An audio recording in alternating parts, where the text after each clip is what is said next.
hair is growing in places it hasn't before. You become a little moodier, growing hungrier, having urges, and you're at the mercy of a monthly cycle. It's just puberty, right? No, get away! Get away!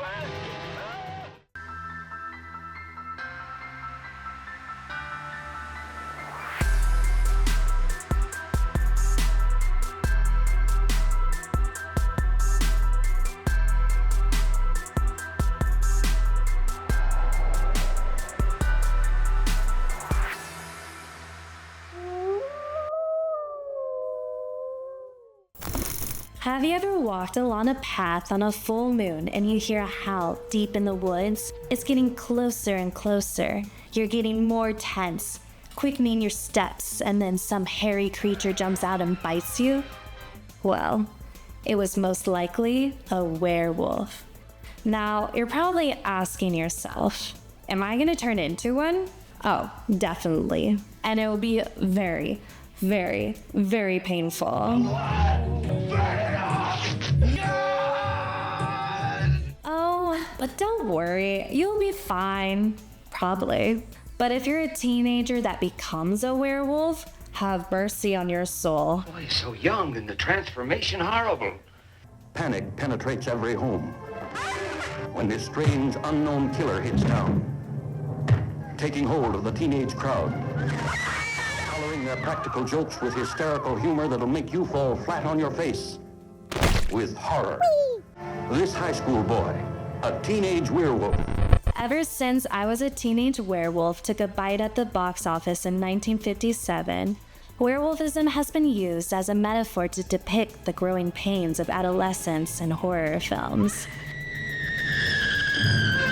The emotions you're told to bottle up, the rage you're just dying to unleash, feeling isolated because there's no one you can turn to, and having animalistic desires. Sorry, it just tastes really good. So stay tuned until the end, and I will rank them from worst to best based on transformation, the wolf look, and how well they handled the puberty metaphor. Let's begin. So, what is a werewolf anyways? Of course. Everyone knows about werewolves. Let's see.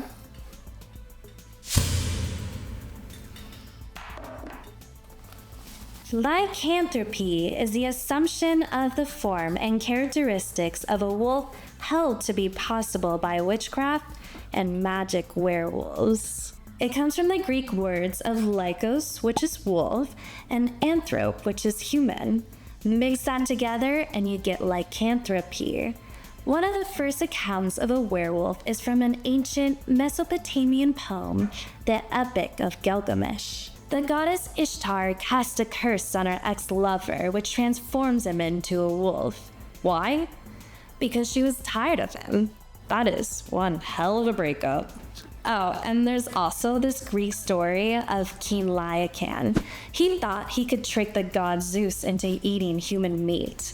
Zeus did not appreciate this little gesture, and King Lycan was turned into a wolf. Today, the curses aren't done by ancient gods or goddesses. Instead, the curse gets transmitted through a bite. It affects your bloodstream, taking over like a disease. And if you're thinking, what if your partner's a werewolf? Don't worry. The bite only works when they're in beast mode. You are an animal. Well, I mean, werewolf mode. It's rare, but it can even be a genetic abnormality that is passed down from your parents. And who knows? It could be a dominant trait. The parents like to be all hush-hush about it until you're literally howling at the moon. And they're like, oh, by the way, lycanthropy runs in the family. Sorry, I've kept it from you your whole life. An explanation? Jesus Christ! The symptoms of lycanthropy may include, but not limited to, full moon derangement, large claws, a protruding snout, fangs, tail, standing on hind legs, standing on all fours, waking up naked in your backyard, and fur, lots of fur. Consult your local fortune teller today. The Romani are the first ones to warn you about the werewolf curse. He was killed by a werewolf. A what? They look into the crystal ball or the palm of your hand and say, "You will be marked by the beast." Shit. What do you see? Oh, shit. Does anyone listen? No. Come on, Becky, let's go. Beware the moon. It feeds in the moonlight. You can't tell people this shit. 1,000 years ago, the Romani traveled from northern India and settled in Central and Eastern Europe. To the locals, they were exotic outsiders who lived a nomadic lifestyle. And because they were different, they must be in cahoots with the devil. There's actually no basis for werewolves in Romani culture. It's purely Hollywood's imagination. Then there is Zella in Cursed, who says she's the real deal, not one of those posers. Don't let this get up fool you. I'm not a joke. I've got the gift. I blame my mother. She gave this vague warning of death, then disappeared for the rest of the movie. The beast is human, too. Don't forget that. It's closer to you than you think. They can never be specific, can they? Like, how hard is it to say a werewolf is going to kill you? It's a beast. You should fear. Luckily, werewolf symptoms only last for 3 nights each month during the full moon, but a lot can happen in 3 nights. To prevent any unfortunate incidents, I highly recommend restraining yourself during your transformation, unless you're into wreaking havoc. That's between you and your full moon self. The most popular method is chaining yourself to the bed. But like, why wolves? Why not something like, I don't know, wereskunks? Wolves represent many things to humans. In some Native American cultures, they're spirit guides, wise and noble. In Japanese folklore, they're protectors. But in European folklore, oh my god. Wolves are evil, dangerous, deceptive monsters. One of the most famous examples is Red Riding Hood, the tale of a little girl off to see her granny who runs into a predatory wolf along her way. The wolf in Red Riding Hood isn't just a wolf. He's the stranger danger you're told to avoid. Hello, little girl. Or that oh so tempting urge to stray off the path.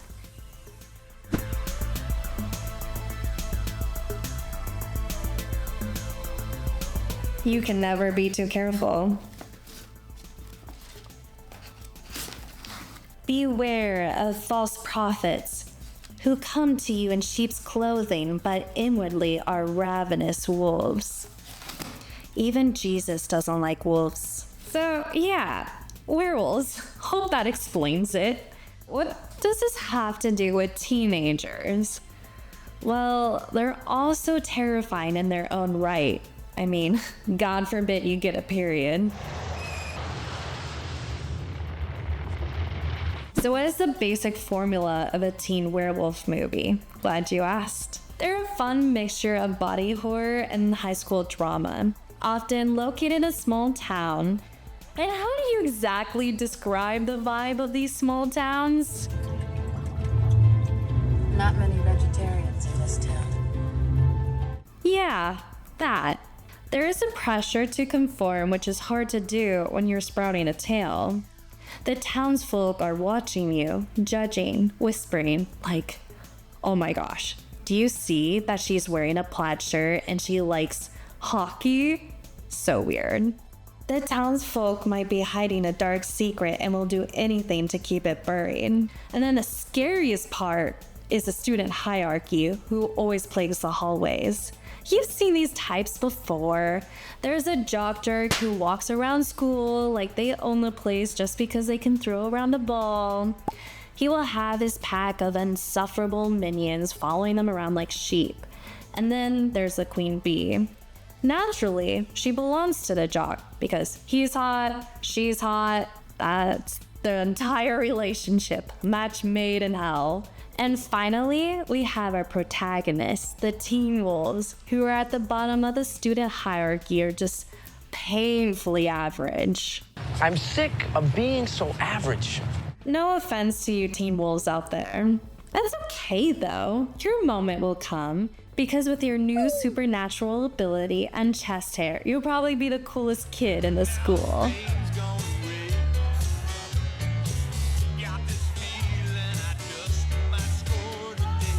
Scott in Teen Wolf is... Okay, hold up. I'm not talking about that Teen Wolf. I'm talking about this Teen Wolf. Scott starts off feeling invisible. It's not really helping that he has no confidence in playing basketball. He is hopelessly crushing on the queen bee, who is less than interested. I already have a ride.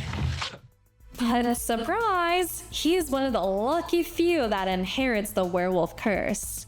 During a basketball game where they're miserably losing, again, Scott accidentally transforms in front of the whole school.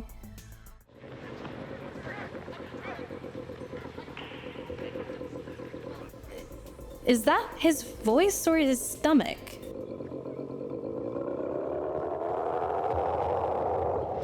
Even making him the school mascot as he shamelessly carries the basketball team on his hairy back. And it eventually goes to his head.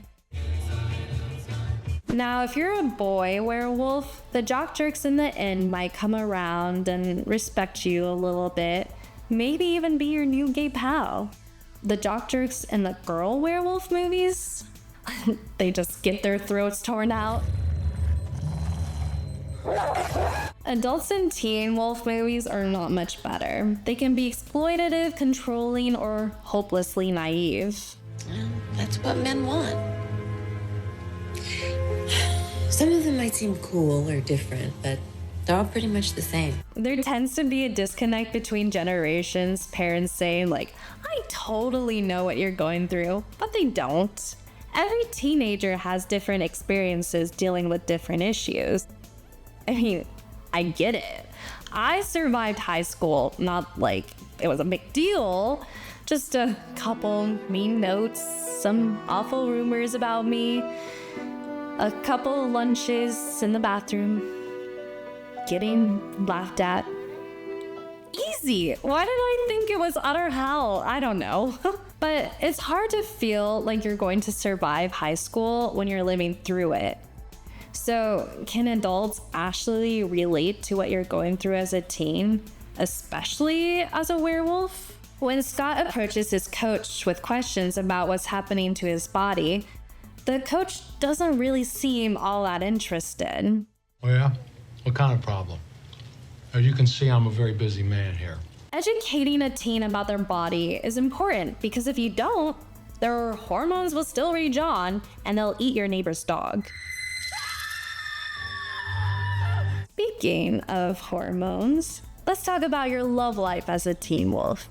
Well, it can get a little... Feel that? Flesh and blood and warmth. hairy.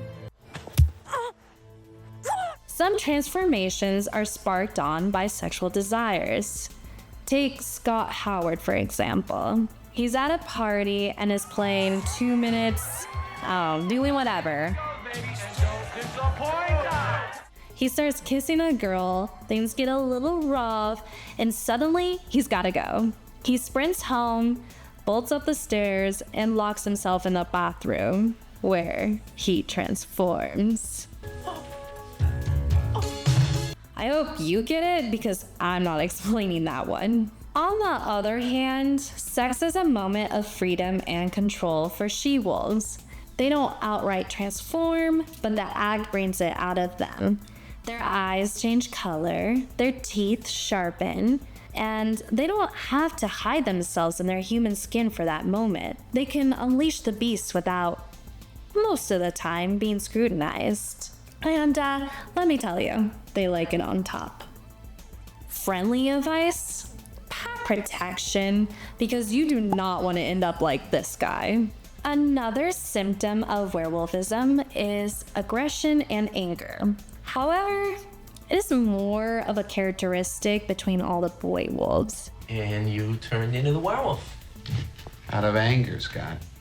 I turned into the werewolf out of anger. They struggle with the control of their feelings and they just lash out. They growl, throw things around, and punch walls. Give me a keg of beer. In I Was a Teenage Werewolf, Tony is an angry teen who is always getting into fistfights. After getting in trouble, he wants to change his ways and seek help. So he goes to a psychologist, Dr. Brandon, who I must add has one of the most intimidating villain names, Dr. Brandon. No shade to any evil mad scientist out there that goes by that name. Instead of helping Tony, he exploits him for his diabolical scheme to, why don't I just let him explain it to you? Through hypnosis, I'm going to regress this boy back into the primitive past that lurks within him. I'm going to transform him and unleash the savage instincts that lie hidden within. And then? Then I'll be judged a benefactor. Mankind is on the verge of destroying itself. The only hope for the human race is to hurl it back into its primitive dawn, to start all over again. Dr. Brandon injects him with some werewolf juice without Tony's knowledge, hoping to manifest his anger. He's like this hairy Hulk. Every time he gets mad, instead of a bulky green man, he's this bushy-eyed wolf. Damn, those teeth. It seems like more of a hazard to himself than anyone else. You can say this film was a response to the rising rebellion of 50s teens. There was no longer a need to conform to societal expectations. The youth instead questioned it. They went so crazy, get this. They listened to rock and roll, wore leather jackets and tighter clothes. This student is wearing an extremely tight skirt. James Dean became an icon in that era due to starring in Rebel Without a Cause. Tearing me apart! What? So, thanks to I Was a Teenage Werewolf, there was a slew of I Was a Teenage Something. It's basically this small subgenre, which is about like wild teens being experimented on by mad scientists. But I bet they don't have names like Dr. Brandon. Another example is Scott, who has to come to terms with his masculinity and avoid lashing out in unhealthy ways. You're going to have great power. And with great power goes a greater responsibility. Now, in the 21st century, the angry boy wolves took on a little bit of a different shape. The genre? Supernatural romance. This breed of teen wolf boys might look human, except they're keeping the inner wolf at bay, so the boring girl they become obsessed with doesn't die. Hot. I'm, of course, talking about the Twilight Saga, more specifically New Moon. At first, Jacob Black was very nice and soft-spoken. Then a fever overtook his body and he reacted aggressively. You're really hot. He soon finds out he's a werewolf and his purpose is to exterminate all of the vampires. So he's initiated in the pack of shirtless bros, the ones he used to be intimidated by. It's like a frat for werewolves. And like Tony Rivers, every time he gets angry, he transforms. And you want to know how he attempts to keep Bella away from him so he can protect her from his beastly self? Go home. And don't come back. Or you're gonna get hurt. By staying as close as possible to her. Hey. Foolproof plan. What can go wrong? Like, she was into a vampire before you, dude. Her concern for her own safety has shipped a long time ago. Designed to kill. I don't care. But when it comes to wolf girls, they don't learn to suppress it. Oh no, they embrace it. See fucking fireworks. Supernovas.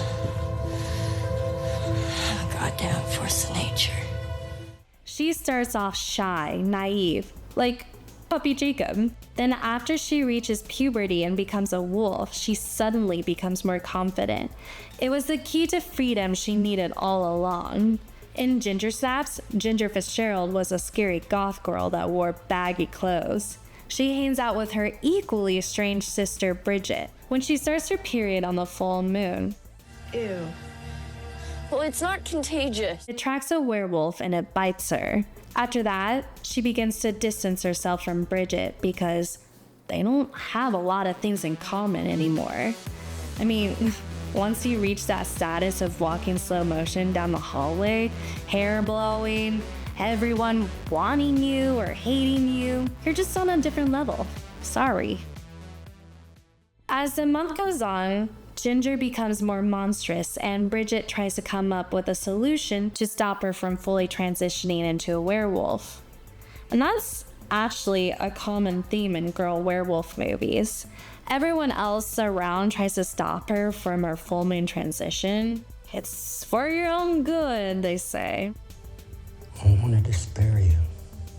The father figures are usually the main culprit. It's not like they want to kill her, unless she does become a werewolf, then it's fair game.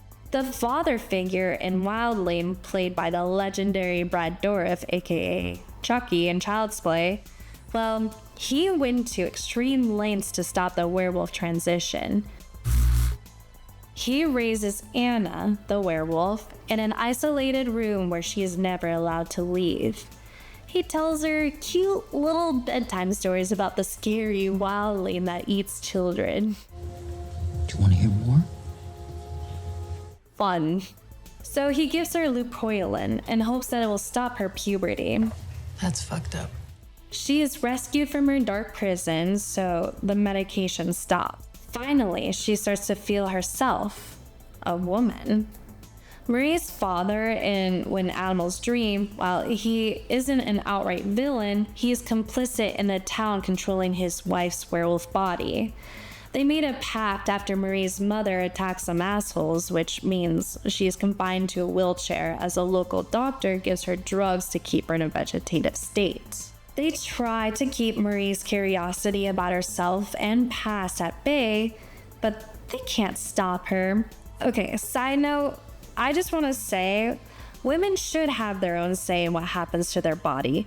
If they want to turn into a werewolf, let them. It never ends well otherwise. Because the girl wolves become too powerful, they have to run away because they can never be their authentic selves. You have to leave. Tonight. It's not safe here for you. But I gotta be fair. It's not just the father figures and sisters. It can be sweet little grannies as well. In 1984, the horror fantasy The Company of Wolves was adapted from feminist short story by Angela Carter of the same name.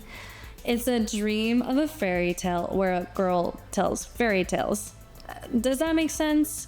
The movie is basically a fairy taleception.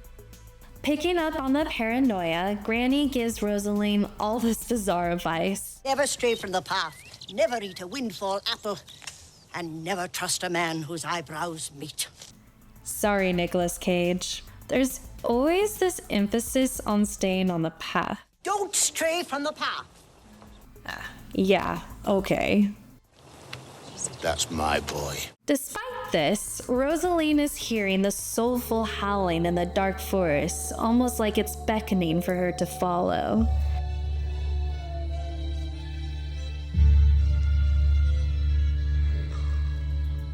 So when she runs into a handsome huntsman with a unibrow, the exact features she was warned against, she doesn't run away, but flirts back.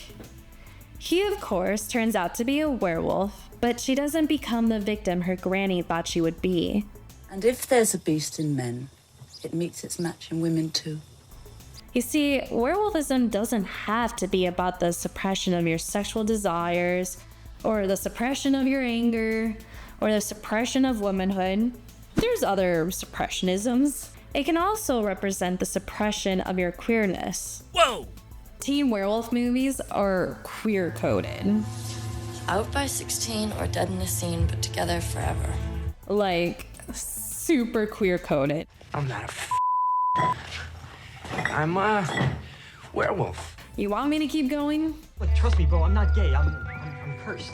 I know, sure feels like that, doesn't it? Not being able to tell anyone, talk to anyone about it. A queer wolf has to hold something within themselves, and if released, they might have to face some retribution and shame. Like, what if they come out to their friends and they gawk in fear? Or waking up and feeling regret. The wolf inside you has been personified as this unnatural beast that you must tame, or the townsfolk will come in with their torches and pitchforks. My Animal, that came out in 2023, is the first teen wolf movie that I know of that explicitly has a queer wolf as the protagonist. The town is already giving her those side-eyed looks because she doesn't conform to traditional femininity. She forms this deep bond with Joni, the ice skater, even though any moment the wolf inside can come out. Wolves run in a pack. They shouldn't be alone. And that's why you teen wolves should surround yourself with other people that are accepting of you and find your community. Well, I'm out of my wolfsbane drink.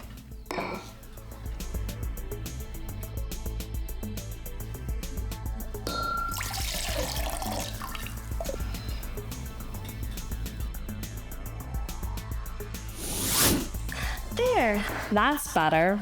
It's supposed to protect your inner wolf from harm, but I'm not a werewolf. I just like the taste. As I mentioned in the beginning, I will rank all 10 movies that I watched for this video from worst to best.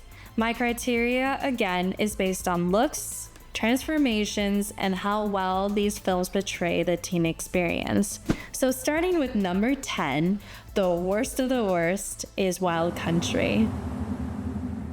It is mostly just a lot of running around from this overgrown rat. Here's the thing, I like unique interpretations of movies, and I will always appreciate the use of practical effects.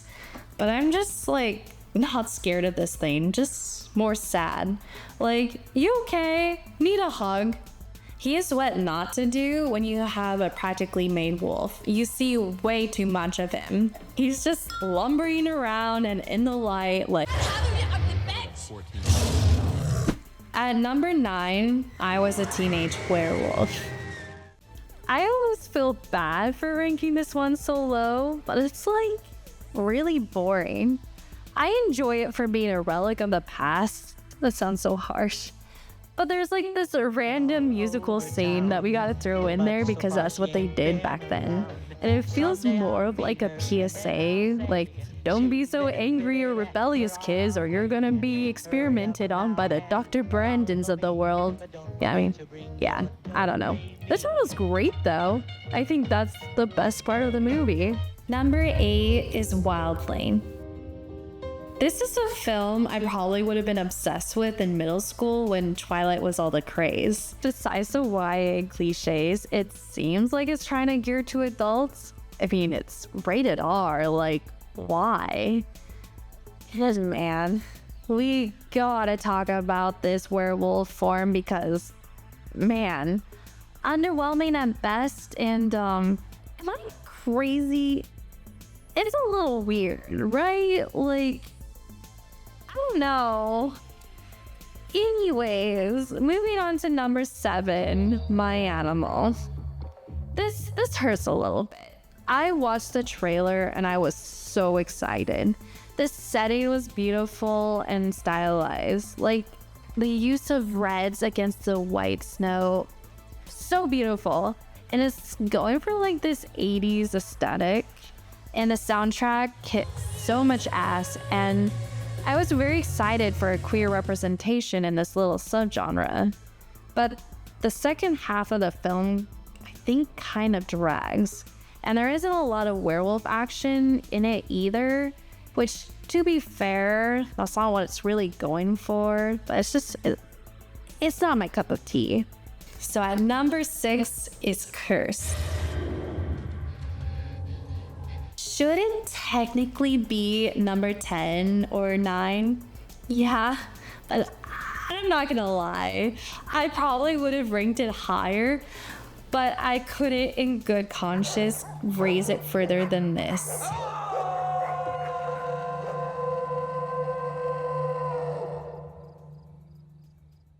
It's directed by Wes Craven, the man, the myth, the legend behind A Nightmare on Elm Street and Scream. He just had a little misstep, a little setback, and it's called The Weinsteins. It's so entertaining though. I didn't think a werewolf flipping me off would give me so much joy. And what's with the were-dog? I don't know. And oh my gosh, the werewolf does look really cool. I mean, of course he does. He was created by Rick Baker. You can see its eyes and ears twitch. And then the Weinsteins were like, nah, let's get rid of most of the practical work and replace it by something better. CGI. She is like literally transforming into plastic. It reminds me of the powerlifting section of the gym. It's like, oh, check out these biceps. Behold, the monstrosity. Is it checking off so many cliches? Yes. Does it have bad acting? Definitely. And it's a weird ass script. But you know where there's that line where a movie is so good it's bad? This movie just barges past that line. So please, for the love of everything unholy, do not skip it. Number 5 is New Moon. This may hurt just a little. Alright, I'll admit it, I'm a Twilight girly. And no, the Twilight franchise is not the worst thing that's ever happened to Hollywood. I mean, New Moon is fine. It's spoke to a whole generation of Tumblr teens. I think Twilight is the best though. It's just kind of like a little simple love story before New Moon just went really hard with the vampire lore and made the whole franchise so convoluted. But out of all of the sequels, I think New Moon is the best. It raises the stake just a little bit and it starts to feel a little blockbustery. I kind of think we missed out on Catherine Hardwicke coming back and directing New Moon. It kind of would have been interesting to see, right?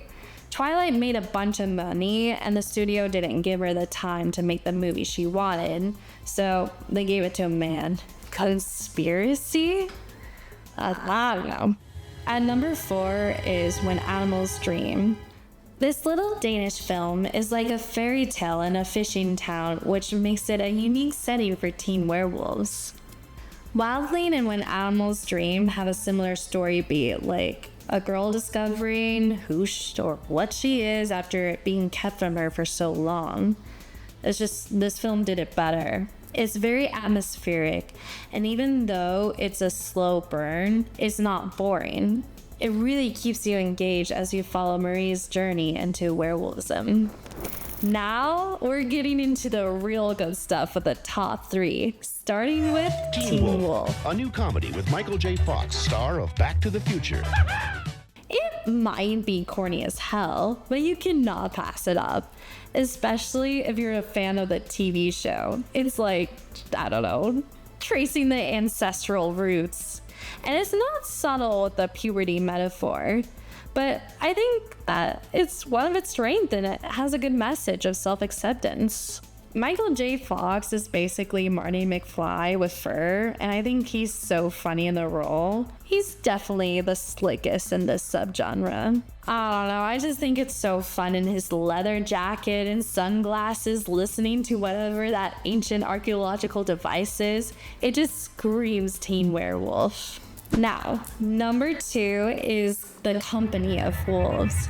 If you love dark fantasy of the 80s, this is a must-watch. It's very surreal as Rosalind's nightmarish girl bedroom turns into Five Nights at Freddy's. Also, the score is so epic and beautiful. I feel like the score evokes this feeling of enchantment, but has like this underlying sinister melody. It has one of the best best werewolf transformation ever. The snarling snout is literally coming out of this dude's mouth and it looks awesome.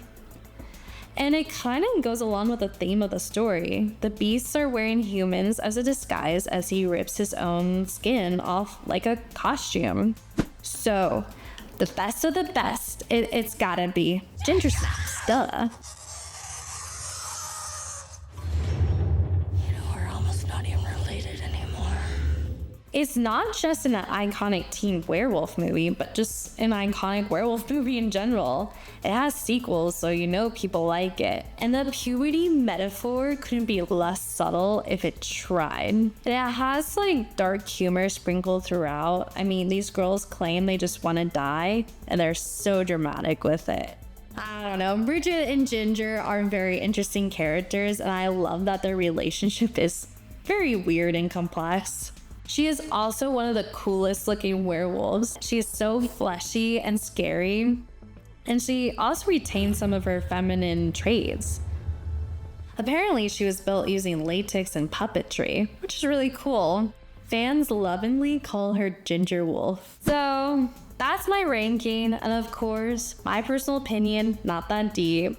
So let me know if you agree in the comments below or what your picks would be. And if you haven't seen any of these movies, please give this subgenre a watch. I think it's very fun with all the ridiculous teen shenanigans mixed in there with all the monsters and gore. And I think it also has something interesting to say about masculinity versus femininity. Now, if you're going to take anything away from this, just remember, don't stray off the path, or you might run into a hunky guy with a unibrow. Have a sweet nightmare tonight.